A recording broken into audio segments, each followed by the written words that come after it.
Bonsoir à vous toutes, à vous tous. Bienvenue les abonnés sur votre chaîne YouTube Tennis pour votre pronostic du samedi 16 novembre 2019.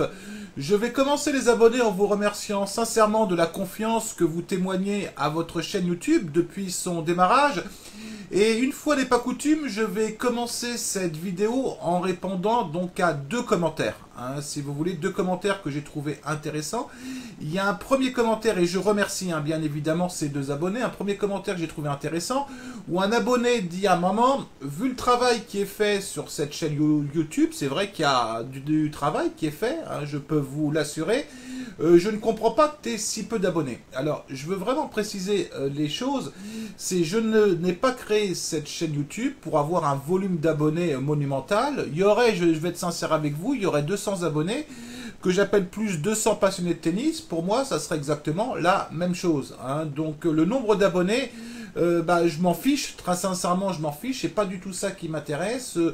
Je ne fais pas ça par rapport à un volume d'abonnés, sinon je ferais du foot, tout simplement. Avec du foot, j'aurais plus d'abonnés, je pense.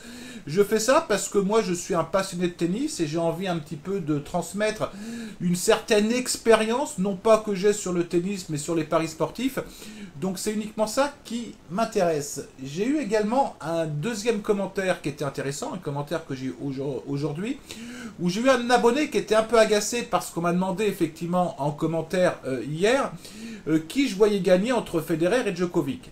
Donc j'ai juste donné un avis à deux commentaires, à deux abonnés. Je leur ai dit que je voyais plutôt Federer gagner, mais c'était un avis et cet abonné était un petit peu agacé en me disant mais pourquoi tu n'as pas fait profiter toute ta communauté?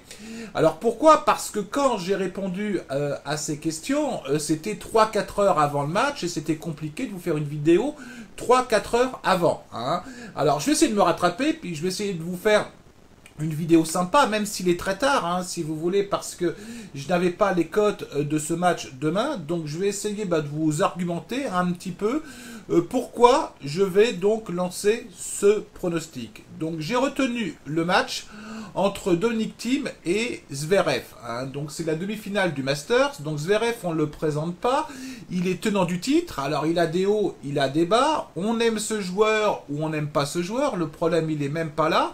On a un Zverev, effectivement, qui a fait deux bons matchs. Il a fait un très bon match contre Nadal. Il a fait un très bon match aujourd'hui contre un Medvedev, qui était, à mon avis, démobilisé. Et il est passé complètement à côté de son match contre Tsitsipas. Contre un team qui a fait deux très gros matchs, effectivement, pour commencer, pour assurer sa qualification, contre Federer et Djokovic, ça a été presque la surprise de l'année. Et contre Berrettini, beaucoup ont dit, Thiem, il a lâché. Et moi, les abonnés, je vais vous dire une chose, je ne pense pas que Thiem a lâché son match contre Berrettini. Je pense que physiquement, il a eu un coup de moins bien. Et je ne serais pas surpris que ça puisse se confirmer demain. Alors moi, ce que je vais vous dire, c'est si Zverev joue contre Thiem demain comme il a joué contre Tsitsipas, Zverev va perdre son match. Mais si Zverev joue demain contre Thiem comme il a joué contre Nadal, voire comment il a joué aujourd'hui, moi je vais vous dire, il va gagner ce match. Et moi, je bascule plus sur Zverev parce que je pense qu'il s'est programmé pour aller très très loin dans ce tournoi. Contre un Dominic Thiem, on oublie un peu vite, mais avant le Masters, il a énormément joué. Il a gagné 2 tournois. Bon, il s'est préservé à Paris-Bercy, mais je ne serais pas surpris que contre Berrettini, il n'ait pas forcément lâché le match et que physiquement, il commence à avoir un petit peu de difficulté. Alors la cote, bien évidemment, elle est relativement sympa, parce qu'on a une cote aux alentours de 2,20. En confrontation sur dur, on est à 1 partout, donc il n'y a pas forcément un joueur qui se détache, et c'est en 2016-2017, donc ça commence à faire. Donc moi, je vais vous proposer Zverev gagnant, et je vais mettre 2% de mon capital.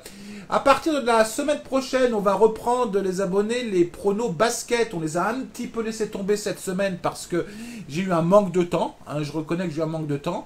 On va reprendre tout ça pendant la pause tennis, histoire que vous ayez des pronostics relativement régulièrement. Sur ce, je vais vous souhaiter maintenant une très très bonne nuit à vous toutes et à vous tous. Et je vous dis à très bientôt. Allez, ciao les abonnés.